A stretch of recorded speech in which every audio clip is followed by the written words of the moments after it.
Falar sobre triângulos é falar sobre o primeiro polígono que a gente estuda e dos mais importantes. Três lados, aqui representados por AB, BC e AC, e três ângulos internos.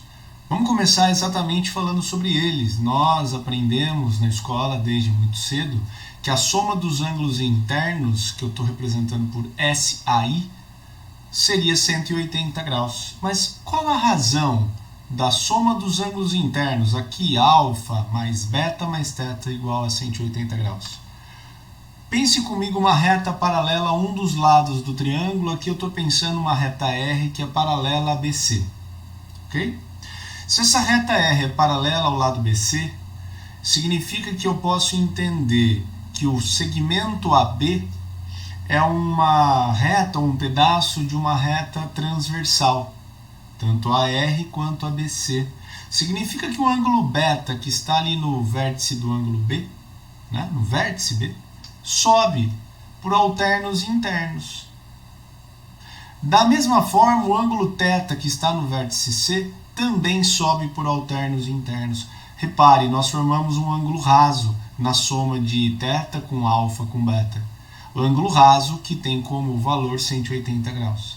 Então, uma demonstração muito simples do porquê que a soma dos ângulos internos de um triângulo sempre 180 graus, não importa que triângulo é. Falou triângulo, a soma dos ângulos 180 graus. Dá para falar da soma dos ângulos externos também, SAE. E aí vem o detalhe, como criar um ângulo externo. Veja, o triângulo tem três ângulos externos. Para que eles apareçam, eu preciso prolongar um lado do triângulo com o próprio lado existente. Prolongo o lado do triângulo com o lado existente.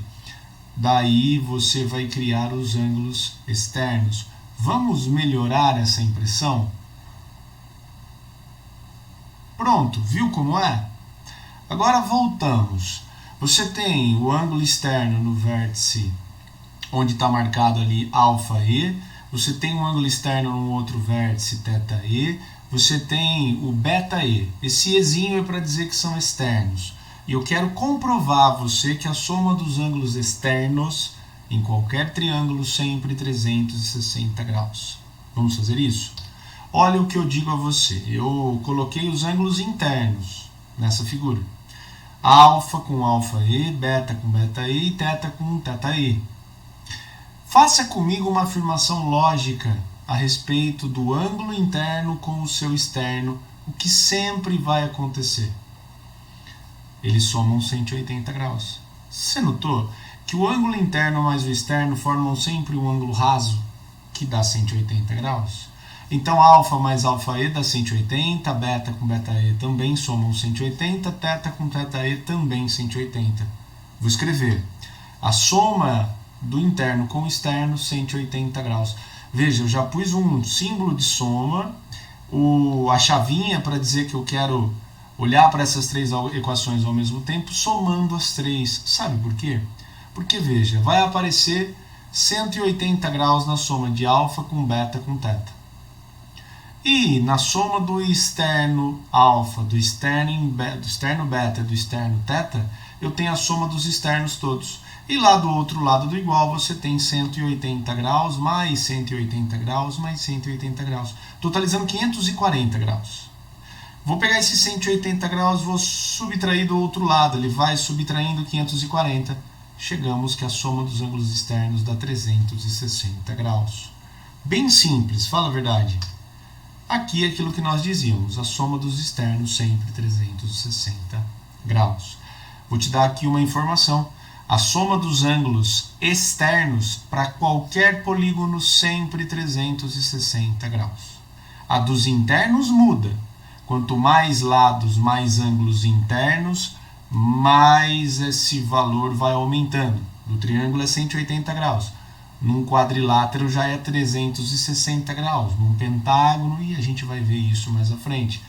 Mas a dos externos nunca muda, por mais que a quantidade de ângulos externos aumente para cada polígono que você trabalhar, não é? Aumentando o número de lados, aumenta o número de ângulos internos, aumenta os externos, mas a soma dos externos nunca vai mudar, sempre 360 graus. Próxima ideia, o teorema do ângulo externo. Excelente esse teorema, convido que você não esqueça dele jamais. Coloquei dois ângulos internos, alfa e beta, e repare que o ângulo externo que a gente se refere no título é o θe. Eu quero provar a vocês uma relação desse ângulo externo com os dois ângulos internos não adjacentes a ele, não grudadinhos nele. Como que funciona isso? Assim, ó. A soma dos ângulos internos, veja que eu coloquei um ângulo θ como interno ali no vértice C, a soma dos ângulos internos dá 180 graus. Já sabíamos, primeira coisa que fizemos nessa aula. E θ mais θe também dá 180 graus, coisa que observamos na tela anterior. Pois bem, ambos dão 180 graus, ambas equações. Significa que dá para igualar essas equações? θe mais θ igual a alfa mais beta mais θ. Θ de um lado igual a θ do outro, θe igual a alfa mais beta. Teorema do ângulo externo. Vamos interpretar? Esse teorema diz para nós que o ângulo externo é igual à soma dos dois ângulos internos não adjacentes a ele, não grudadinhos nele. Se o θe estivesse no vértice A, como ângulo externo em A, ele seria beta mais θ. Se o θ estivesse lá no vértice B, ele seria alfa mais θ. A soma dos dois internos não adjacentes resulta no externo, ok? E caminhando para uma outra parte, aproveitando para falar que triângulos a gente classifica, não é? Quanto a lados e quanto a ângulos. Vamos começar classificando quanto a lados, bastante importante isso. Gostaria que você associasse as cores e aos tracinhos como sendo medidas. Cores diferentes nos lados e nos ângulos representarão medidas diferentes, tá? E os tracinhos também, a quantidade de tracinhos também. Por exemplo, aqui nesse que é o triângulo escaleno, estou classificando quanto aos lados, o triângulo escaleno tem 3 lados de medidas distintas entre si. Tá? Então veja que eu usei cores diferentes e quantidade de tracinhos diferentes para cada um desses lados, porque eles são diferentes. Eles não são congruentes. Lembrando que ângulos ou lados congruentes quer dizer ângulos ou lados iguais em medida, não é mesmo? Então veja que o lado BC é diferente do lado AB, que é diferente do lado AC. É um triângulo escaleno. Se os 3 lados são diferentes entre si, pessoal, os ângulos internos também serão diferentes entre si. Eles não serão congruentes 2 a 2 ou todos congruentes entre si. Tá? É característica do triângulo escaleno. Aliás, uma informação. Há uma relação muito íntima entre ângulo interno e lado oposto a esse ângulo. Tá? Vamos criar essa ideia aqui. Quero que você olhe para a figura enquanto você me ouve. Se o lado AC for o maior lado desse triângulo, se o lado AC for o maior, vamos pensar que é, certamente o ângulo beta, que é o oposto ao lado AC, também é o maior dos 3 ângulos. Porque pense, se o lado AC é o maior lado, a abertura que enxerga esse lado, que é a abertura do ângulo beta, tem que ser a maior dentre as 3. Ok?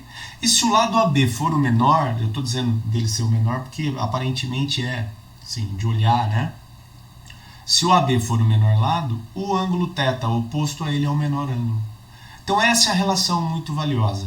Oposto ao maior lado está o maior ângulo e vice-versa. Oposto ao maior ângulo está o maior lado sempre. E oposto ao menor ângulo está o menor lado e vice-versa. Ok?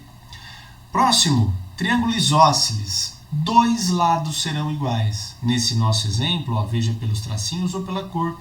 O lado AB é congruente ao lado AC. Mesma medida.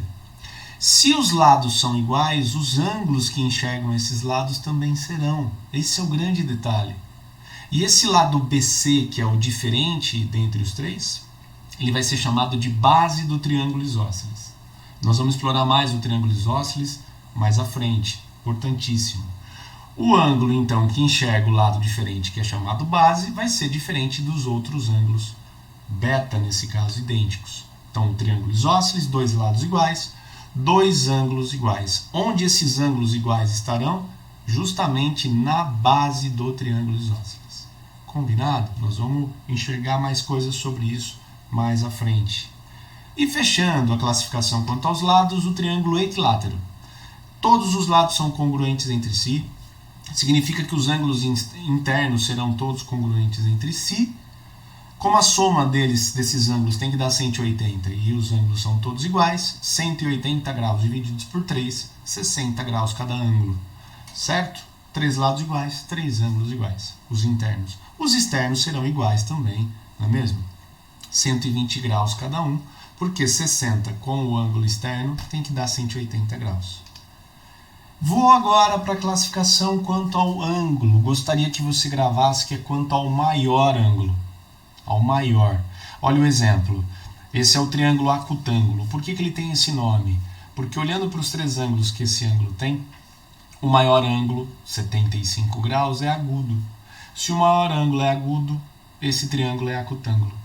E oposto ao maior lado está o maior ângulo, oposto ao maior ângulo está o maior lado. Certeza que se o maior ângulo é 75 graus, o maior lado é o lado AC, oposto a ele. Então, triângulo acutângulo, o maior ângulo é um ângulo agudo.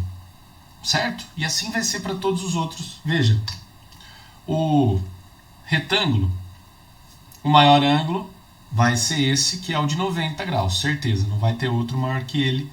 Se um ângulo de um triângulo for 90 graus, um ângulo interno, esse será o maior, certamente. Oposto ao ângulo reto está aquilo que nós chamamos de hipotenusa, e sempre a hipotenusa é o maior lado. O triângulo é retângulo, o maior ângulo é reto. E para fechar, o triângulo que nós temos aqui é o triângulo obtusângulo, porque ele tem um ângulo de 120 graus, nesse exemplo, é um ângulo obtuso. Então, certamente, o triângulo é obtusângulo. O maior lado é o lado AC, certeza. E aqui eu aproveito, nesse encerramento, para mostrar para você que um triângulo sempre admite 2 classificações ao mesmo tempo. Ele é classificado quanto ao maior ângulo e também quanto ao lado, ou quanto aos lados. Nesse caso, veja, ó, o lado AB é igual ao lado BC. Então, esse triângulo também é isósceles. Ele é obtusângulo, isósceles. Todo triângulo é classificado ao mesmo tempo quanto ao lado e quanto ao ângulo. Perfeito? Bacana? Triângulo obtusângulo, então, para a gente encerrar.